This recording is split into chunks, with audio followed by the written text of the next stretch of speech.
welcome back to A Book to Go. So it's been a little while now, but I wanted to update you on a book I read and a trip we took way back in July.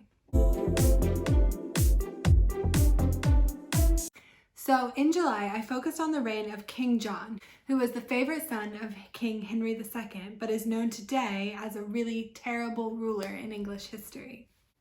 This month, I read a book called To Defy a King by Elizabeth Chadwick, and I left it in Italy, so I don't have a physical copy with me here, but I'll insert a picture and I'll put a link in the description as usual.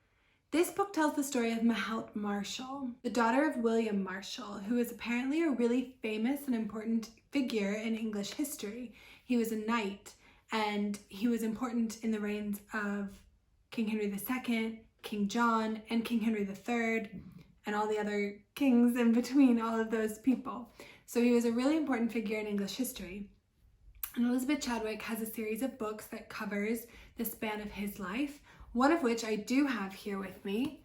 So The Greatest Knight by Elizabeth Chadwick. This is meant to be one of the most popular books by this author, and it's about William Marshall. I haven't read it yet, but I did enjoy To Defy a King, which is the story of his daughter. And so this is on my list to read, maybe later this year. King John in this book is very clearly a bad king. He is cruel, he is greedy, he doesn't make good military decisions, he's not a good leader, he is violent towards women, he's suspected of killing off his rivals. He's just a really bad person. In this book and in the historical record, he doesn't seem like a great guy. So King John, as I said before, was actually the favorite son of King Henry II, but he was never really expected to inherit much. He only became king after his older brother died.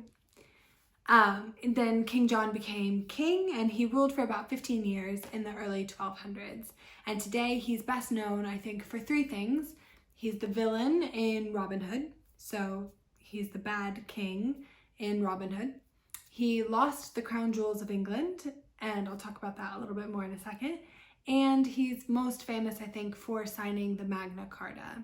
So one thing we did this month, in addition to me reading this book, was we watched a few documentaries about the lost crown jewels of England. This is a really interesting story that I didn't know about until this, and I'll put some links to the documentaries we watched in the description so you can watch them if you're interested. But what happened was King John was kind of touring the country, and he was a nervous person, so he kept the crown jewels with him, and he instructed his carriages to take a shortcut through an area of England known as the Wash, and this is in north of London, but eastern England.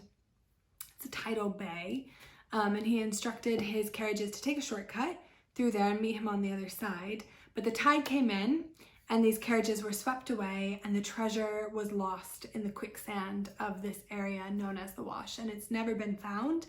And modern treasure hunters are obviously still looking for these treasures that are known to have been lost on a certain path through the Wash in the 1200s, and they just have never been found.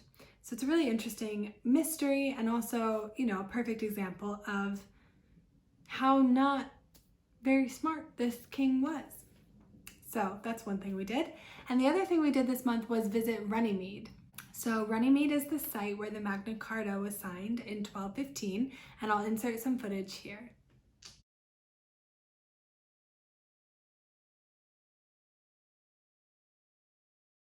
Okay, so I don't know if you could tell from that footage, but Runnymeade is kind of hilariously English.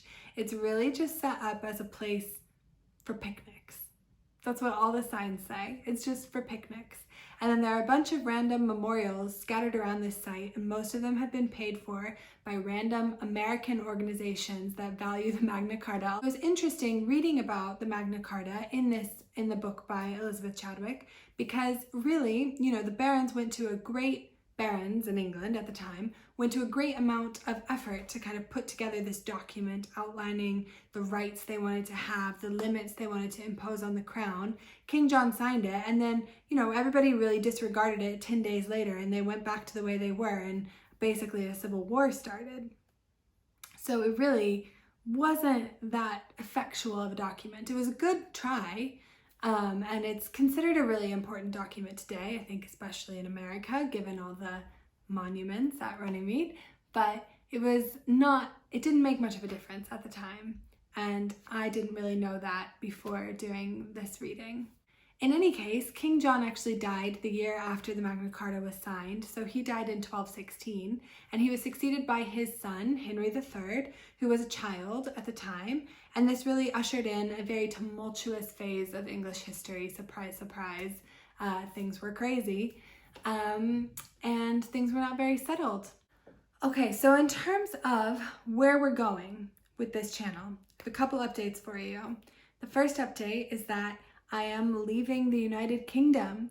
So this is going to be one of my last videos about English history because I'm not going to be able to travel that much more in the United Kingdom. I'm leaving in about a month and a half, and I will try to take a few trips before I go, but with COVID ramping back up again, I don't know how much I'll be allowed out of my house and how many things will be open. So we'll just have to see what I'm able to do for you over the next couple of months. I do have a few books checked out from the library that are probably now extensively overdue, but what can you do? So I'll show you the books that I have that I'm planning on reading. So I've got an entire book about the Plantagenets because there are too many of them and I can't read a book about every single one. It's like 8 generations, and I thought I'd just get a book about the whole dynasty. We're a few kings in at this point. So I figured knock the rest of them out with one book. And then at the very end of that dynasty, we have Richard III. And this book came very highly recommended, although look at the length of it. Can I read this in a month? I do not know. We'll see. So this is The Sun and Splendor. And then I was really interested in the War of the Roses. And so I have this book, The White Queen by Philippa Gregory, really famous book, really famous author, became a TV series. I really want to get to this one, but I'd like to read these other 2 books first. So, you know, that's like a cool 1,500 pages to read in addition to wrapping up my life in the UK over the next month. But we'll see what we can do. I've really enjoyed this series. I'll do a wrap-up video at some point, but I hope you liked this video and I hope to see you again soon. Thanks for watching. Bye!